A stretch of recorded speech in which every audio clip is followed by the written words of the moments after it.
digital tax proposals are being introduced? How may they affect business? We have the OECD and the inclusive framework, which is really the global community that's focused on a longer-term fix. And we're also seeing these unilateral measures that are popping up. It seems like almost every month we're seeing another country that's proposing some type of digital service tax or a digital PE, et cetera. And that raises some really interesting questions about how companies are going to comply. And it changes the dynamics. Many of these taxes will apply to companies even if they're not profitable. That's really a new paradigm. And these can really add up to some pretty significant amounts. So the fact that these rules are new are really causing companies to figure out if they even apply to them. And they're not always very easy to figure out at this point. And it raises questions of whether you can get rulings.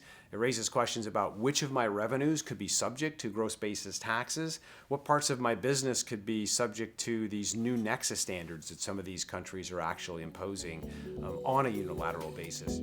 What is the focus of the OECD's inclusive framework? What is the potential impact on how companies address international tax?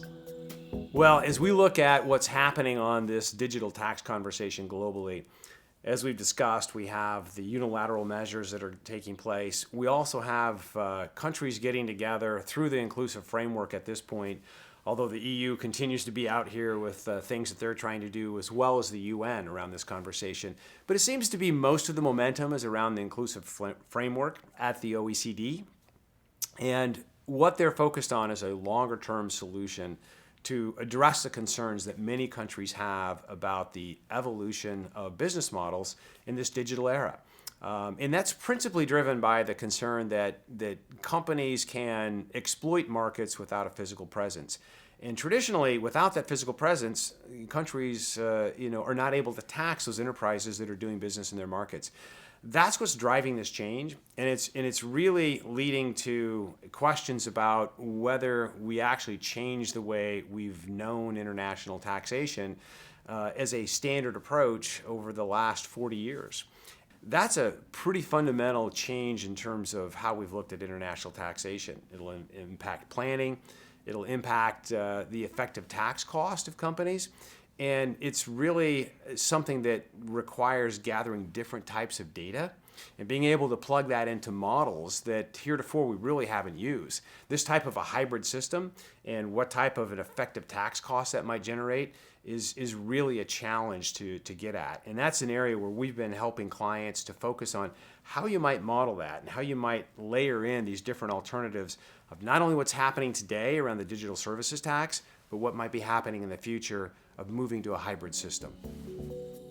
Should companies be focused on Pillar 1 or Pillar 2 of the OECD proposal? Yeah, there's an interesting question as it relates to the OECD's work as it sits today about whether companies should just be focusing on really Pillar 1 as opposed to Pillar 2 or both Pillar 1 and Pillar 2.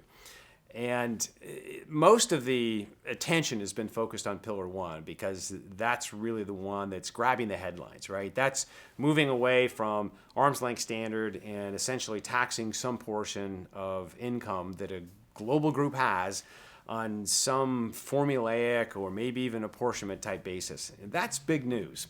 And so that's grabbed a lot of attention, and there's been a few proposals as to how you might do that. But we shouldn't lose track of Pillar 2. Right? Pillar 2 is really a carry-on from all the BEPS effort that we've seen over the last several years, where many countries who are pushing Pillar 2 are of the view that BEPS has not gone far enough, that there's still abuses in the system.